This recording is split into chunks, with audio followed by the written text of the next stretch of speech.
ನಮಸ್ಕಾರ ಎಲ್ಲರಿಗೂ ಮತ್ತೊಮ್ಮೆ ನನ್ನ ಯೂಟ್ಯೂಬ್ ಚಾನಲ್ಗೆ ನಿಮ್ಮೆಲ್ಲರಿಗೂ ಪ್ರೀತಿಯ ಸ್ವಾಗತ.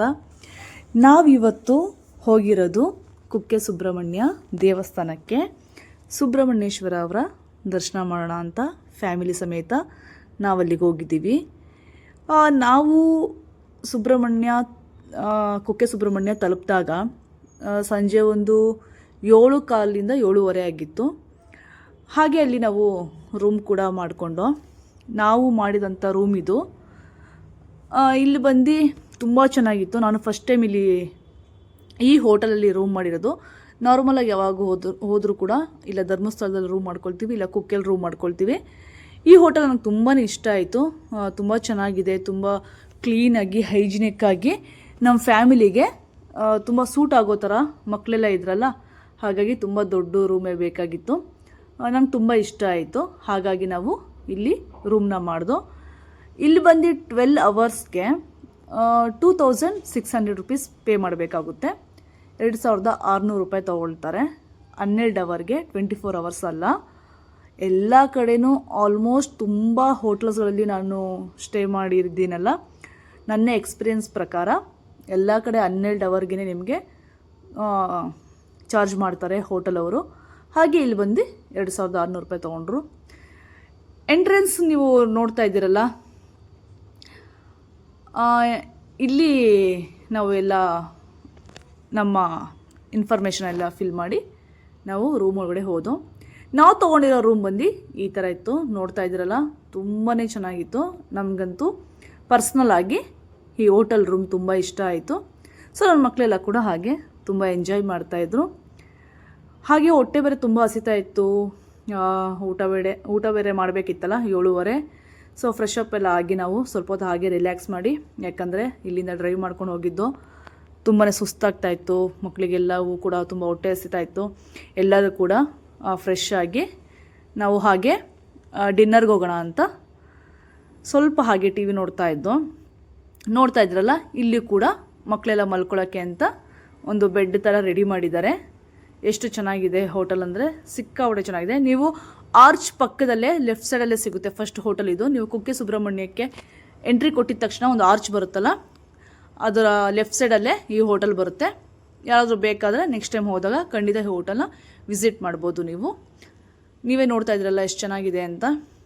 ಸೊ 2 ಬೆಡ್ ಕೂಡ ನಿಮಗೆ ಸಿಗುತ್ತೆ. ಅಲ್ಲಿ ಮಕ್ಕಳು ಕೂಡ ಮಲ್ಕೋಬೋದು. ಇಲ್ಲೂ ಕೂಡ ಜನ ಜಾಸ್ತಿ ಇದ್ದಾಗ ಡಿವೈಡ್ ಮಾಡ್ಕೊಂಡು ನೀವು ಮಲ್ಕೋಬೋದು. ಹಾಗೆ ಒಳಗಡೆ ಟಿ ವಿ ಕೂಡ ನಮಗೆ ಬೇಕಿತ್ತು. ನಾವೆಲ್ಲೇ ಹೋದ್ರೂ ಕೂಡ ಟಿ ವಿ ತೊಗೊಳ್ತೀವಿ, ಮಕ್ಕಳಿರ್ತಾರೆ. ಸೊ ಟೈಮ್ ಪಾಸ್ ಆಗಲ್ಲ, ಹಾಗಾಗಿ ಟಿ ವಿ ಬೇಕೇ ಬೇಕು ಮಕ್ಕಳಿಗೆ. ಸೊ ನಮ್ಮ ಮಕ್ಕಳಂತೂ ಸಿಕ್ಕಾಬಿಟ್ಟೆ ಎಂಜಾಯ್ ಮಾಡ್ತಾಯಿದ್ರು ರೂಮಲ್ಲಿ. ಸೊ ಇದು ಬಂದು ಆಚೆ ಕಡೆ ವ್ಯೂ ಬಂದು ಈ ಥರ ಇತ್ತು ನೈಟು. ತುಂಬ ಇಷ್ಟ ಆಯಿತು. ಹಾಗೆ ಬನ್ನಿ ಊಟಕ್ಕೆ ಹೋಗೋಣ ಅಂತ ಕರೆದಾಗ ಮಕ್ಕಳು ಆಟ ಆಡೋದ್ರಲ್ಲೇ ಬ್ಯುಸಿ ಆಗೋದ್ರು. ಸರಿ ಅಂದ್ಬಿಟ್ಟು ನಾವು ಕೂಡ ಆಟಾಡಲಿ ಮಕ್ಕಳು ಅಂತ ಬಿಟ್ಟೆ. ಹಾಗೆ ಕೆಳಗಡೆ ಬಂದು ಮತ್ತೆ ನಾವು ನೋಡೋಣ ಅಂತ ಲಗೇಜಸ್ ಎಲ್ಲ ಹಾಗೆ ಕಾರಲ್ಲಿತ್ತಲ್ಲ, ಅದೆಲ್ಲ ತೊಗೊಂಡು ಹೋಗಬೇಕಾಯ್ತು. ಸೊ ಔಟ್ಸೈಡ್ ಬಂದು ಹೋಟೆಲಲ್ಲಿ ಈ ಥರ ಅಕ್ವೇರಿಯಮ್ ಎಲ್ಲ ಇಟ್ಟಿದ್ದಾರೆ. ಚೆನ್ನಾಗಿದೆ. ತುಂಬ ಮೇಂಟೆನೆನ್ಸ್ ಎಲ್ಲ ತುಂಬ ಚೆನ್ನಾಗಿ ಮಾಡಿದ್ದಾರೆ. ನೋಡ್ತಾ ಇದ್ದರೆ ತುಂಬ ಇಷ್ಟ ಆಗುತ್ತೆ, ಅಟ್ರಾಕ್ಷನ್ ಆಗುತ್ತೆ. ತುಂಬ ಕ್ಲೀನಾಗಿ ಮೇಂಟೈನ್ ಮಾಡಿದ್ದಾರೆ. ಎಷ್ಟು ಚೆನ್ನಾಗಿದೆ. ನಾವೆಲ್ಲೇ ಹೋದ್ರೂ ಕೂಡ ನಾನು ತುಂಬ ಹೈಜಿನಿಕ್ ಮೇಂಟೈನ್ ಮಾಡೋದ್ರಿಂದ ರೂಮ್ಸ್ ಎಲ್ಲ ಹೈಜಿನಿಕ್ ಆಗಿರಬೇಕು.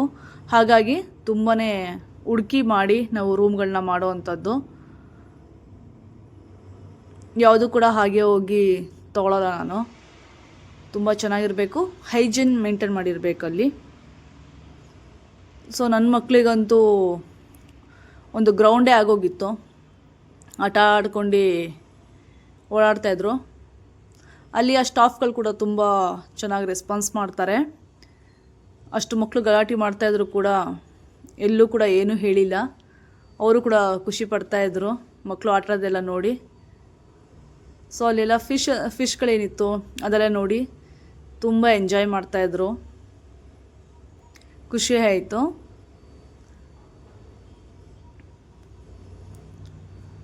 ತುಂಬ ಮೀನುಗಳನ್ನ ಬಿಟ್ಟಿದ್ದಾರೆ. ಇಲ್ಲಿ ವೆರೈಟಿ ಮೀನುಗಳೆಲ್ಲ ಬಿಟ್ಟಿದ್ರು. ಸೊ ಬಂದವ್ರಿಗಂತೂ ತುಂಬ ಖುಷಿಯಾಗುತ್ತೆ.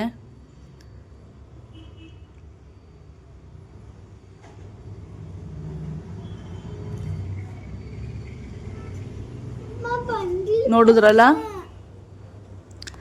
ಹಾಗೆ ನೆಕ್ಸ್ಟ್ ನಾವು ಹೋಗಿದ್ದು ಹೋಟೆಲ್ ಬಂದು, ಅದೇ ನಾವು ಏನು ಹೋಟೆಲ್ ಮಾಡಿದ್ದೀವಲ್ಲ, ರೂಮ್ ಮಾಡಿದ್ದೀವಲ್ಲ, ಅದರ ಆಪೋಸಿಟ್ಟೇ ಒಂದು ಹೋಟೆಲ್ ಇದೆ. ಅಲ್ಲಿಗೆ ನಾವು ಹೋದೋ. ಸಿಕ್ಕಾಪಟ್ಟೆ ಹೊಟ್ಟೆ ಹಸಿತಾ ಇತ್ತು. ನಮ್ಮ ಫೇವ್ರೇಟ್ ಯಾವಾಗಲೂ ನಾವು ಔಟ್ಸೈಡ್ ಹೋದಾಗ ತೊಗೊಳ್ಳೋ ಅಂಥದ್ದು, ಇಲ್ಲ ಇಡ್ಲಿ ತೊಗೊಳ್ತೀವಿ, ಇಲ್ಲಾಂದರೆ ಕುಲ್ಚಾ, ಪನ್ನೀರ್, ಕಡಾಯಿ ಪನ್ನೀರ್, ಮಶ್ರೂಮ್ ಮಾತ್ರ ತೊಗೊಳ್ತೀವಿ. ಹಾಗಾಗಿ ಎಲ್ಲರೂ ಕೂಡ ಕುಲ್ಚಾ ಬೇಕು ಅಂದರು, ಫ್ರೈಡ್ ರೈಸ್ ಬೇಕು, ಗೋಬಿ ಬೇಕು ಅಂತ ಒಬ್ಬೊಬ್ಬರು ಒಂದೊಂದು ಆರ್ಡ್ರ್ ಮಾಡ್ತಾಯಿದ್ರು. ಅದೆಲ್ಲವೂ ಕೂಡ ನಾನು ತರಿಸ್ಕೊಟ್ಟೆ ಎಲ್ಲರಿಗೂ. ಸೊ ಸಿಕ್ಕಾಪಟ್ಟೆ ಎಲ್ಲರಿಗೂ ಹೊಟ್ಟೆ ಹಸ್ತಿದ್ರಿಂದ ಖುಷಿಯಾಗಿ ತಿಂತಾಯಿದ್ದಾರೆ. ಅದರ ಆಪೋಸಿಟ್ಟೆ ಈ ಲೆಫ್ಟ್ ಸೈಡ್ ಏನಿದೆ ನಾವು ಮಾಡಿರೋಂಥ ರೂಮು, ಅದರ ರೈಟ್ ಸೈಡ್ ಇರೋಂಥ ಹೋಟ್ಲಿಗೆ ನಾವು ಹೋಗಿದ್ದು. ಅದು ಕೂಡ ತುಂಬ ಹೈಜಿನಿಕ್ಕಾಗಿ, ತುಂಬ ನೀಟಾಗಿ ಮೇಂಟೈನ್ ಮಾಡಿದ್ದಾರೆ. ನೆಕ್ಸ್ಟ್ ಮಾರ್ನಿಂಗ್ ನಾವು ಹೋಗಿದ್ದೆ ನದಿ ಸ್ನಾನ ಮಾಡೋಕ್ಕೆ. ಯಾಕೆ ಅಂದರೆ ನಾನು ಹೋಗಿರೋದೇ ಆ ದೇವಸ್ಥಾನಕ್ಕೆ ನದಿ ಸ್ನಾನ ಮಾಡೋಕ್ಕೆ. ಅದಕ್ಕೊಂದು ಕಾರಣ ಇದೆ. ನನ್ನ ತಂದೆಯವರು ತೀರೋಗಿದ್ದಾರೆ. ನಮ್ಮ ಸಂಪ್ರದಾಯದ ಪ್ರಕಾರ 3 ಕ್ಷೇತ್ರಗಳಲ್ಲಿ ನಾವು ನದಿ ಸ್ನಾನ ಮಾಡಬೇಕು. ನಾನು ಅವರ ಕಾರ್ಯ ಮಾಡಿರೋದ್ರಿಂದ ನಾನೇ ಮಾಡಬೇಕಾಯಿತು. ಮೊದಲನೇದು ನಂಜನಗೂಡಲ್ಲಿ ನಾನು ಮಾಡಿದ್ದೆ.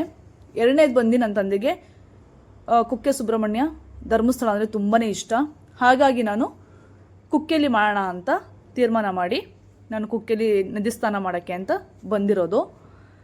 ಹಾಗೆಯೇ ನದಿ ಸ್ನಾನ ಮಾಡೋಕ್ಕೆ ಬೆಳಿಗ್ಗೆನೇ ನಾನು ಹೋಗ್ತಾಯಿದ್ದೀನಿ. ನನ್ನ ರೂಮಿಗೆ ತುಂಬ ನಿಯರೇ ಇದೆ. ಅದು ನಾನೇನು ರೂಮ್ ಮಾಡಿದ್ನಲ್ಲ ಅಲ್ಲಿಗೆ ನದಿ ಬಂದು ತುಂಬ ನಿಯರೇ ಇದೆ. ಸ್ವಲ್ಪ ದೂರ ನಡ್ಕೊಂಡು ಹೋಗಬೇಕು ಅಷ್ಟೇ. ತುಂಬ ಚೆನ್ನಾಗಿತ್ತು. ಹಾಗೆ ಮಾರ್ನಿಂಗ್ ಅವ್ರಿಗೆ ಮಕ್ಕಳಿಗೆ ಟಿಫನ್ ಎಲ್ಲ ಮಾಡಿಸಿ, ಯಾಕಂದರೆ ನಾವೆಲ್ಲ ಉಪವಾಸ ಇರ್ತೀವಿ. ಆದರೆ ಪಾಪ ಮಕ್ಕಳೆಲ್ಲ ಉಪವಾಸ ಇರೋಕ್ಕಾಗಲ್ಲ ಅಲ್ವಾ, ತುಂಬ ಲೇಟ್ ಆಗುತ್ತೆ. ದರ್ಶನ ಎಲ್ಲ ಮಾಡ್ಕೊಂಡು ನಾವು ಆಚೆ ಬರೋ ಅಷ್ಟರಲ್ಲೇ ಮಧ್ಯಾಹ್ನ ಆಗೋಗುತ್ತೆ. ಹಾಗಾಗಿ ನಾನು ಮಕ್ಕಳಿಗೆಲ್ಲ ಎಲ್ಲೇ ಹೋದರೂ ಅಬ್ಜೆಕ್ಷನ್ ಮಾಡಲ್ಲ. ನಾನು ಉಪವಾಸ ಎಲ್ಲ ಇರಬೇಕು. ಹಾಗೆ ನಾನು ಯಾವತ್ತೂ ಕೂಡ ಮಕ್ಳಿಗೆ ಮಾಡಲ್ಲ. ಮಕ್ಕಳು ಅವ್ರೇನು ಸ್ನಾನ ಮಾಡ್ಕೊಂಡು ಅವ್ರು ಟಿಫನ್ ಮಾಡ್ಕೋಬೋದು. ಮಕ್ಕಳಿಗೆ ಎಲ್ಲ ಏನೂ ಇಲ್ಲ, ಹಾಗಾಗಿ ಅವರು ಮಾಡ್ಕೊಳ್ತಾರೆ. ನಾವು ಮಾತ್ರ ಎಲ್ಲೇ ಹೋದರೂ ಕೂಡ ಉಪವಾಸ ಇದ್ದು ದರ್ಶನ ಮಾಡಿ ಆಮೇಲೆ ಟಿಫನ್ನ ಮಾಡ್ತೀವಿ. ಅದು ಅಭ್ಯಾಸ ಆಗೋಗಿದೆ ಮುಂಚೆಯಿಂದ. ಸೊ ತುಂಬ ಚೆನ್ನಾಗಿತ್ತು ಈ ಹೋಟೆಲಲ್ಲಿ. ನನಗೆ ತುಂಬ ಇಷ್ಟ ಆಯಿತು ಊಟ ಎಲ್ಲ. ತುಂಬ ಸ್ಪೈಸಿನೂ ಇಲ್ಲ, ತುಂಬ ಕಮ್ಮಿನೂ ಇಲ್ಲ. ತುಂಬ ಚೆನ್ನಾಗಿ ನಮ್ಗೆ ಹೇಗೆ ಬೇಕೋ ಹಾಗೆ ನಮಗೆ ಗ್ರೇವೀಸ್ ಎಲ್ಲ ಪ್ರಿಪೇರ್ ಮಾಡಿ ಕೊಟ್ಟಿದ್ರು. ಚೆನ್ನಾಗಿತ್ತು ಒಟ್ಟಿನಲ್ಲಿ ಆ ಹೋಟೆಲು. ಖುಷಿ ಆಯಿತು. ಅಲ್ಲೂ ಕೂಡ ತುಂಬ ಎಂಜಾಯ್ ಮಾಡ್ಕೊಂಡು ಊಟ ಮಾಡಿದೋ ನಾವು.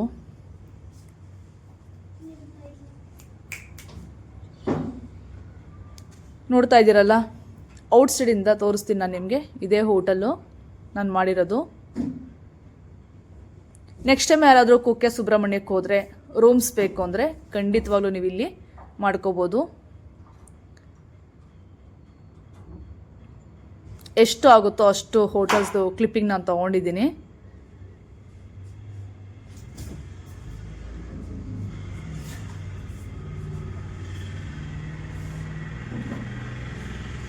ಬೆಳಗ್ಗೆ ಬಂದು ಅವಾಗಲೇ ನೋಡಿರೋ ಹಾಗೆ ಈ ಥರ ಇತ್ತು.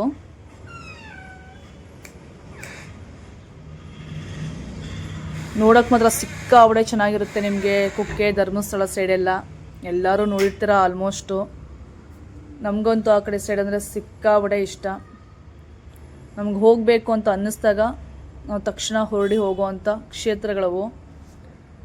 ಅದರಲ್ಲೂ ಮಳೆ ಟೈಮಲ್ಲಂತೂ ಸಿಕ್ಕಾಪಟ್ಟೆ ಚೆನ್ನಾಗಿರುತ್ತೆ. ಅದೇ ಸ್ವಲ್ಪ ಕಷ್ಟ ಆ ಕಡೆ ಮಳೆ ಟೈಮಲ್ಲಿ, ಬಟ್ ತುಂಬ ಚೆನ್ನಾಗಿರುತ್ತೆ ನೋಡೋಕ್ಕೆ. ತುಂಬ ಇಷ್ಟ ನಮಗೆ ಆ ಕಡೆ ನೇಚರ್ ಇರ್ಬೋದು, ದೇವ್ರ ದರ್ಶನಗಳಿರ್ಬೋದು, ತುಂಬ ಇಷ್ಟ ಆಗುತ್ತೆ. ನೋಡಿ, ಇದು ಆರ್ಚ್ ಹೇಳಿದ್ನಲ್ಲ ನಾನು ಆವಾಗಲೇ. ರೈಟ್ ಸೈಡ್ ಬಂದರೆ ಆ ಹೋಟೆಲ್ ಇದೆ, ಲೆಫ್ಟ್ ಸೈಡ್ ಬಂದರೆ ನಾವು ಸ್ಟೇ ಮಾಡಿರೋ ಅಂಥ ರೂಮ್ಸ್ ಇದೆ. ನಿಮಗೆ ಕಂಟಿನ್ಯೂಸ್ ಆಗಿ ನೀವು ಹೋಗ್ತಾ ಇರಬೇಕಾದ್ರೆ ತುಂಬ ಬೇಜಾನು ರೂಮ್ಗಳೆಲ್ಲ ಸಿಗುತ್ತೆ. ಆದರೆ ಅದು ಒಂದು ತುಂಬ ಚೆನ್ನಾಗಿದೆ.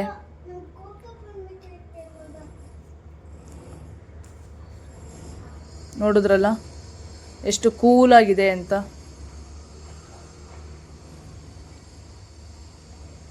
ನಮಗಂತೂ ರಿಟರ್ನ್ ಮನೆಗೆ ಬರಬೇಕು ಅಂದರೆ ಸಿಕ್ಕಾಬಟ್ಟೆ ಬೇಜಾರಾಗುತ್ತೆ ಆ ಕಡೆ ಸೈಡ್ ಹೋದ್ಮೇಲೆ. ಬಟ್ ಎಲ್ಲೇ ಹೋದರೂ ನಾವು ವಾಪಸ್ ನಮ್ಮ ಮನೆಗಳಿಗೆ ಬರಲೇಬೇಕು. ಬಟ್ ಅಲ್ಲಿರೋರಿಗೆ ಅದೇ ವಾತಾವರಣ ನೋಡಿ ನೋಡಿ ಅವ್ರಿಗೆ ಬೇಜಾರಾಗೋಗಿರುತ್ತೆ. ನಾವು ಅಪರೂಪಕ್ಕೆ ಹೋಗೋದ್ರಿಂದ ನಮ್ಗೆ ಆ ಥರ ಅನಿಸುತ್ತೆ ಅಲ್ಲೇ ಇರಬೇಕು ಅಂತ. ಅದೆಲ್ಲರಿಗೂ ಕೂಡ ಹಾಗೆ ಅಲ್ವಾ, ಜಾಗಗಳು ಚೇಂಜ್ ಆದಾಗ ಆ ಊರುಗಳು, ನಾವು ಯಾವ ಊರುಗಳಿಗೆ ಹೋಗ್ತೀವೋ ಅಲ್ಲೇ ಇರಬೇಕು ಅಂತ ಅನ್ನಿಸ್ತಾ ಇರುತ್ತೆ. ಹಾಗೆ ಕಂಟಿನ್ಯೂ ಆಗಿ ವಿಡಿಯೋನ ನೋಡ್ತಾ ಇರಿ, ಸಪೋರ್ಟ್ ಮಾಡ್ತಾಯಿರಿ. ನೆಕ್ಸ್ಟು ನಿಮಗೆ ದೇವಸ್ಥಾನ ಇರ್ಬೋದು, ಹಾಗೆ ಧರ್ಮಸ್ಥಳದ ವಿಡಿಯೋಗಳಿರ್ಬೋದು, ಎಲ್ಲವೂ ಕೂಡ ಬರ್ತಾ ಇರುತ್ತೆ. ಎಲ್ಲ ವೀಡಿಯೋಸ್ನ ನೋಡಿ ಸಪೋರ್ಟ್ ಮಾಡಿ. ಇಷ್ಟ ಆದರೆ ಹಾಗೆ ಒಂದು ಲೈಕ್ ಕೊಡಿ. ಯಾರ್ಯಾರು ನನ್ನ ಚಾನಲ್ನ ಸಬ್ಸ್ಕ್ರೈಬ್ ಮಾಡ್ಕೊಳ್ದೆ ನೋಡ್ತಾ ಇದ್ದಾರೋ ಅವರು ಕೂಡ ಸಬ್ಸ್ಕ್ರೈಬ್ ಮಾಡ್ಕೊಂಡು ವೀಡಿಯೋಸ್ನ ಮಾಡೋಕ್ಕೆ ಸಪೋರ್ಟ್ ಮಾಡಿ. ಇಷ್ಟು ದೊಡ್ಡದಾಗಿದೆ ನಿಮಗೆ ಹೋಟೆಲ್ ಬಂದು. ಔಟ್ಸೈಡು ತುಂಬ ಕಾರ್ಗಳನ್ನ ಪಾರ್ಕಿಂಗ್ ಎಲ್ಲ ಮಾಡ್ಬೋದು. ತುಂಬ ಚೆನ್ನಾಗಿದೆ. ನಿಮ್ಮೆಲ್ಲರಿಗೂ ಕೂಡ ಈ ವಿಡಿಯೋ ಇಷ್ಟ ಆಗಿದೆ ಅಂತ ಅಂದ್ಕೊಳ್ತೀನಿ.